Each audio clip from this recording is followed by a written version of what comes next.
많습니다. 경찰대 출신이자 박근혜 정부에서 청와대 경호를 담당한 박종준 전 경호차장도 이에 해당이 됩니다. 세월호 참사 당일 박근혜 전 대통령의 7시간이 문제됐던 지난 2014년 국정감사. 대통령 그때 어디 계셨어요? 저희는 경호 대통령님 안전을 책임질 뿐이지 일정과 동선에 대해서 언급할 수 있는 부서가 아닙니다. 대통령의 동선 파악은 경호실의 업무가 아니라는 답변으로 빈축을 샀던 인물입니다. 청와대 경찰관리관 시절 박건찬 치안감의 노트를 보면은 박종준 당시 경호차장이 일선 경찰서에 근무 중인 2명의 경찰을 언급한 것으로 추정됩니다. 경찰관리관은 경호실의 지휘를 받는 위치입니다. 또 다른 페이지에는 한 지방경찰서에서 근무하는 순경의 상위기관인 지방경찰청 근무 희망 내용이 적혀 있는데 해당 순경을 차장의 처조카 사이라고 적었습니다. 박순경은 누구의 조카 사이였을까? 직접 확인해 봐야겠습니다. 안녕하세요.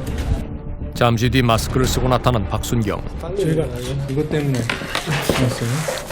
그 원본 있나? 예. 이게 박건찬 치안감 그 수첩에서 선생님 성함이 예, 맞아요. 왜 선생님 성함이 여기 적혀 있는 거예요? 저희 저 삼촌이 경찰직에 있어가지고 아마도 친분이 있어가지고 명을 해놓은 것 같습니다. 성함이 어떻게 되셔요? 박자, 종자, 김자. 박종준 차장님. 그 전 그 경호실 차장님. 예. 박순경의 인사를 부탁한 이는 박종준 전 경호차장이 맞습니다. 과거 경찰이던 박 차장은 박근혜 대선 캠프에 참여한 뒤 청와대에 입성한 인물입니다. 1년에 한 번 볼까 말까? 박 선생님이 처 삼촌분한테 좀 이렇게 본인의 희망 근무지나 이런 것들 그런 건 얘기 아니에요. 부탁을 한 적은 없으시죠? 그런 건 얘기 아니에요. 제가 못하고 그렇게 말할 수 있는 그 편한 관계가 아니다 보니까. 노트의 내용과 달리 박순경은 이후 지방청으로 자리를 옮기진 않았습니다. 하지만 더 큰 변화가 있었던 걸로 보입니다. 지금은 승진하셨어요? 예, 승진했었어요. 언제부로? 작년 6월 달에 했었어요. 시험으로 아니, 심사로 했어요. 2년 만에 승진을 했어요. 빠른 거 아니에요? 동기들 중에 빠른 거죠. 근데 차장님이 또 힘쓰신 건 아니에요?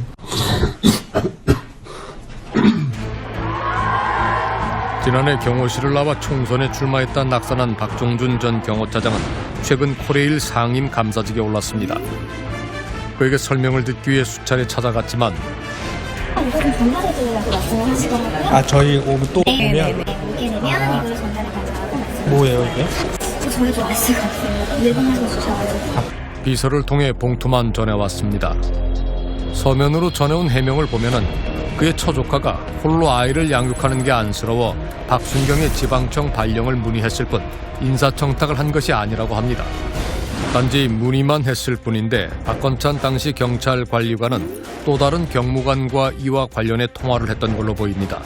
전화를 받은 이는 당시 경북청 1부장이던 현재섭 경무관. 최하위 직급인 순경의 인사에 군으로 따지면 장성급인 경무관 2명이 움직인 일이 과연 평범한 일일까? 인터뷰 아신다고 말씀하셨습니다. 올라가서 만나 뵙고 가도 돼요? 그거는 좀 본인이 거짓을 의사 밝히셨으니까. 왜 거절하시는지가 저는 궁금해요. 경찰 공무원, 일반 공무원도 아니고 고위직에 있는 지금 경무관이면은 공인이잖아요. 경찰 계급 중 총경 이상은 정부가 직접 임명하는 만큼 공인으로 봐도 무방합니다. 현재섭 경무관의 설명을 듣기 위해 그 사무실 앞에서 기다려봤지만 문은 쉽게 열리지 않습니다. 아유, 참. 집 앞에 대문에 기대고 있는 건 똑같잖아요. 뭐가 잘못했죠? 뭐 알아서 하시는 거고. 내가 봤을 때 정도는 아니라는 거지. 이렇게 해서 4시간 동안 기다리게 하는 것도 정도는 아니라고. 시비를 걸어둔 남자는 급기야 취재를 방해하기 시작합니다. 보세요. 내 슈퍼 왜 찍어요? 보세요. 알지 않으셨습니다. 이거요, 우리가. 보여. 보세요. 소상권을 이유로 촬영을 방해하는 직원. 그들에게 우리는 불청객일 뿐입니다. 조심들 조심하세요. 일과 시간 이과돼서 여기 계시면 저희들이 좀 곤란합니다. 야, 아시다시피 이게 보안시설이고.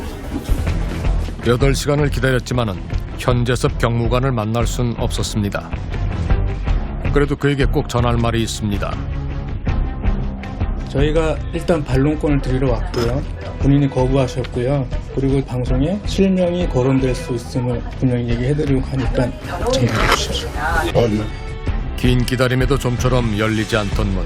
그에게 듣지 못한 답은 어쩌면 이미 박건찬 치안감의 노트 속에 있을지도 모릅니다. 메모가 쓰여진 맥락, 그것을 읽어낸다면 말입니다.